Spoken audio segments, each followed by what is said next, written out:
बिस्मिल्लाहिर्रहमानिर्रहीम। अस्सलामु अलैकुम जुले दोस्तों, उम्मीद है आप सब लोग खैरियत के साथ होंगे। काफ़ी दिन हुए आप लोगों से गुफ्तगू किए हुए, अपने पर्सनल रीज़न्स की वजह से मैं आप लोगों से मुखातिब नहीं हो पाया। बहरहाल इसी असना में हमारे लद्दाख में बहुत कुछ हुआ है। मैं उन मौज़ूआत में से एक मौजू पर आप लोगों से गुफ्तगू करना चाहता हूँ, वो है बोटी लैंग्वेज। तो चलिए आज की वीडियो शुरू करते हैं। दोस्तों, मैं बोटी लैंग्वेज या बोटी ज़बान के तारीख़ में नहीं जाऊंगा। अगर इसमें जाऊंगा तो काफ़ी वक्त लगेगा। मैं यहाँ पे सिर्फ यही कहना चाहता हूँ कि हमारा बोटी लैंग्वेज के साथ गहरा ताल्लुक़ है। हमारे आबा व अजदाद बरसों से इसी ज़बान में गुफ्तगू करते आ रहे हैं और यही ज़बान सिलसिला दर सिलसिला, नस्ल दर नस्ल हमारे तक पहुँच चुके हैं। 14वीं 15वीं सदी में मुसलमान होने के बाद कुछ लद्दाखी करगिल एरिया में, मोस्टली करगिल एरिया में लद्दाखी होने के बाद लद्दाखी भाषा या बोटी भाषा लिखना तो ज़रूर छोड़ा है, लेकिन बोलना नहीं छोड़ा। दोस्तों, एक बात का ख्याल हमें ज़रूर जहन में रखना होगा कि ज़बान का कोई मज़हब नहीं होता। चाहे वो बोटी हो, उर्दू हो, अंग्रेज़ी हो, अरबी हो, जो भी हो, उसका मज़हब के साथ कोई ताल्लुक़ नहीं होता। हाँ, हालांकि बात ये ज़रूर है कि ज़बान का ताल्लुक़ एक इलाके से ज़रूर होता है, या तो वो एक इलाके से मुत्तसिल होता है या यूनिवर्सल होता है, जैसे कि अंग्रेज़ी। ये यूनिवर्सल ज़बान कैसे होता है, ये भी एक तारीख़ है। अगर हम उस पे जाएंगे तो टाइम नहीं लगेगा, ये आज हमारा मौजू नहीं है। जैसे कि अभी अंग्रेज़ी एक यूनिवर्सल लैंग्वेज बन चुका है, खुसूसन एशियन कंट्रीज़ में। ये कॉलोनियलिज़म की वजह से हुआ है, जो टॉपिक नहीं है तो इस पर हम गुफ्तगू नहीं करेंगे। तो एक ज़बान के साथ साथ सकाफ़त भी साथ में होता है, उसका कल्चर भी साथ में होता है। और ये तो बिल्कुल मुमकिन ही नहीं कि किसी का ज़बान अलग हो और उसका कल्चर अलग हो। ज़बान और कल्चर साथ साथ में चलता है। लेकिन दोस्तों, ये बहुत बड़ी बदकिस्मती की बात है कि हमारे पास ज़बान होने के बावजूद भी हम अपने ज़बान से बेगाना है, और हम अपने ज़बान से बेगाना होने के साथ साथ अपने सकाफ़त के बहुत सारे पहलू से बेआशना है। अगर हमें अपने ज़बान, अपने सकाफ़त के बारे में मालूम नहीं, तो दूसरों के बारे में मालूमात हासिल करने से कुछ फ़ायदा होने वाला नहीं है।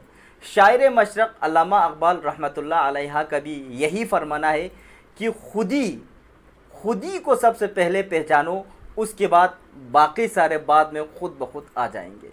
अल्लामा इक़बाल रहमतुल्लाह फरमाते हैं कि खुदी को कर बुलंद इतना कि हर तकदीर से पहले खुदा बंदे से ख़ुद पूछे बता तेरी रज़ा क्या है। तो सबसे पहले तो हमें खुद ही को देखना होगा। तो बहुत सारी बात ये चलते हैं कि करगिल में जो भाषा बोलते हैं, पुर्गी बोलते हैं या बल्ती बोलते हैं, तो कुछ लोगों का ये मानना है कि उसका लद्दाखी के साथ या बोटी के साथ रब्त नहीं है। तो इसी को एक आर्टिकल लिखा है हमारे मशहूर लद्दाखी राइटर नवांग सिरिंग शख्सपो ने। उस आर्टिकल का नाम है तिब्बतन ब्रैकेट में Bhoti an endangered script in trans Himalaya. उसमें नवांग सिरिंग शख्सपो फरमाते हैं कि लद्दाख के मुख्तलिफ हिस्से में, हर हिस्सों में लद्दाखी भाषा या बोटी या तिब्बतन हम कह सकते हैं, अलग अलग डायलेक्ट्स में अलग अलग तलफ़ुज़ के साथ हर जगह बोले जाते हैं। और उसमें बल्ती और पुर्गी के जो स्क्रिप्ट है, जो बोलते हैं, जो तलफ़ुज़ है, जो प्रोनंसिएशन है, वो तिब्बतन जो असली स्क्रिप्ट जो लद्दाखी लिए हैं, वहाँ से जो लिए हैं, जो प्योर जो तिब्बतन जो प्रोनंसिएशन है, उनके साथ बिल्कुल जुड़ता है। और जिस तरह से वो लोग प्रोनाउंस करते हैं, पूरा आरपी, जिस तरह से इंग्लिश में रिसीट प्रोनंसिएशन बोलते हैं, उसी तरह से बल्ती और पुर्गी के बोलते हैं। तो कुछ मिसाल मैं आप लोगों को उसी ही आर्टिकल में से लेके देना चाहता हूँ। सबसे पहले है मसलन चावल को राइस, लेह के लोग बोलते हैं डस। कारगिल के, यहाँ पे मैं कारगिल ही बोलूँगा, कारगिल के लोग बोलते हैं ब्रस। जो तिब्बतन का असल जो प्रोनंसिएशन है, आरपी रिसीव्ड प्रोनंसिएशन है, वो है ब्रस। इसी तरह चाकू, नाइफ को लेह के लोग बोलते हैं डी, और करगिल में या बल्ती में बोलते हैं उसको ग्री। तिब्बतन जो आरपी रिसीव्ड प्रोनंसिएशन है वो है ग्री। तो इसी तरह एक और है, जिस तरह से इबादत करने को लेह में बोलते हैं छक फुलबा, और करगिल में बोलते हैं फ़्यकबा, और तिब्बतन में भी यही है फ़्यकबा। तो उसी तरह से एक और इबारत, एक वो जो वर्ड है वो जो hen के लिए या मुर्गा या मुर्गी के लिए इस्तेमाल करते हैं, ले में चा यूज़ करते हैं, चा, चपो या चमो। और करगिल में यूज़ करते हैं ब्या, ब्याफो या ब्यामो। तिब्बतन में भी नवाब सिरिंग शख्सपो फरमाते हैं कि ब्या ही बोलते हैं, ब्यामो बोलते हैं, ब्याफो बोलते हैं। तो उसी तरह से बहुत सारे वर्ड्स और सेंटेंसेस और प्रोनाउंसिएशन है जो पुर्गी भाषा में लद्दाख और बल्ती भाषा जो डायलेक्ट्स बोलते हैं वो लोग अच्छी तरह से प्रोनाउंस करते हैं बनिस्बत लेह में जो बोलते हैं।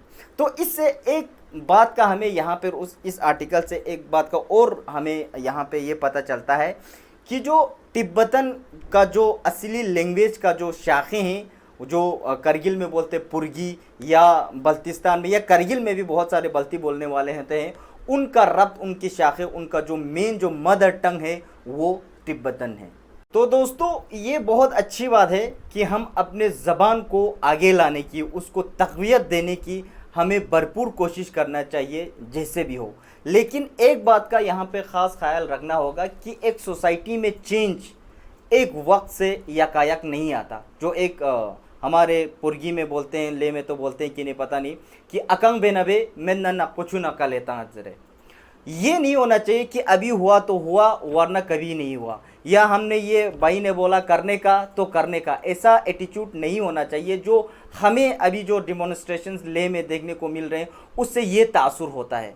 तो एक तो ये बात है कि लैंग्वेज को मैंने पहले कहा था कि मज़हब के साथ बिल्कुल जोड़ना नहीं चाहिए। जो पहले जो उर्दू के साथ भी हुआ था यही हुआ था, अभी जो तासुर जो दे रहे हैं ये भी इस तरह से ही आ रहा है, ये बिल्कुल भी गलत है। लैंग्वेज का किसी भी मज़हब के साथ कोई ताल्लुक़ नहीं है। और दूसरा ये है कि एक सोसाइटी में चेंज लाना है, एक पॉजिटिव चेंज लाना है या रिवॉल्यूशन हम उसे कह सकते हैं, तो 1 मिनट में, 2 मिनट में या 1-2 दिनों में या 1-2 महीनों में, 1-2 सालों में भी नहीं होता। उसके लिए वक्त लगता है, उसके लिए सब्र से, तहम्मुल से काम हमें लेना होगा। जो गैलेंसी कमीशन में अगर उस वक़्त अगर पूरे लद्दाख के लिए लद्दाखी भाषा, बोटी भाषा, सारून के लिए अगर मांगा होता उस वक्त सारे स्कूल में राइज किया होता तो शायद आज ये नौबत नहीं आती। आखिर में मैं यही कहना चाहता हूँ कि हमारे MP साहब ने पार्लियामेंट में ये जो बात रखी है उसका हम खैर मकदम करते हैं। बहुत अच्छी बात है कि लद्दाखी भाषा को तक़वियत मिलना चाहिए। तो सबसे पहले उसको इंक्लूड करने से पहले तो हमें ये देखना होगा कि लद्दाख में लोग बोलते कितने हैं, ये लद्दाखी भाषा किनको आता है, किसको लिखना आता है, किसको पढ़ना आता है। तो सबसे पहले तो मेरी राय यही है कंसर्न अथॉरिटी से कि एक ऐसा कदम उठाया जाए जिससे आने वाले लोग, आने वाले जो हमारे बच्चे हैं, हमारे जो नस्ल आने वाले हैं, वो लोग इस भाषा को अच्छी तरह से समझ सके, पढ़ सके, लिख सके। तो उसके लिए सबसे पहले इसका इम्प्लीमेंटेशन होना बहुत ज़रूरी है। प्लान जो आइडिया बहुत ही बढ़िया है, वेल डन है, लेकिन इसका इम्प्लीमेंटेशन सही से होना चाहिए।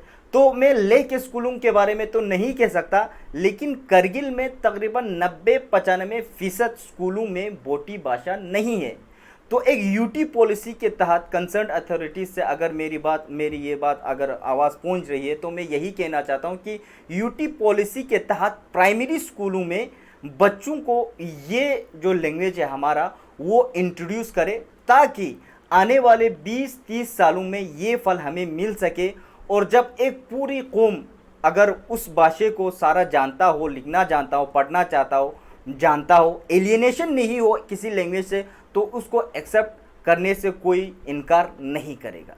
अलविदा लेने से पहले मैं आप लोगों से यही गुजारिश करता हूँ एक बार फिर से कि इस मसले को दीनी रंग न दे, मजहबी शक्ल न दे, और अपने इमोशन से बाहर आकर एक ऑब्जेक्टिव अप्रोच के तहत, ऑब्जेक्टिव अप्रोच लेकर एक हमारे लद्दाख के फ्यूचर के बारे में सोचे, हमारे लद्दाख के भलाई के बारे में सोचे, आने वाले दिनों की खुशहाली के बारे में सोचे। तो इसी बात पर मैं आप लोगों से अलविदा लेता हूँ। उम्मीद है आप लोगों को ये वीडियो पसंद आया होगा। अपना ख्याल रखिएगा। खुदा हाफिज़।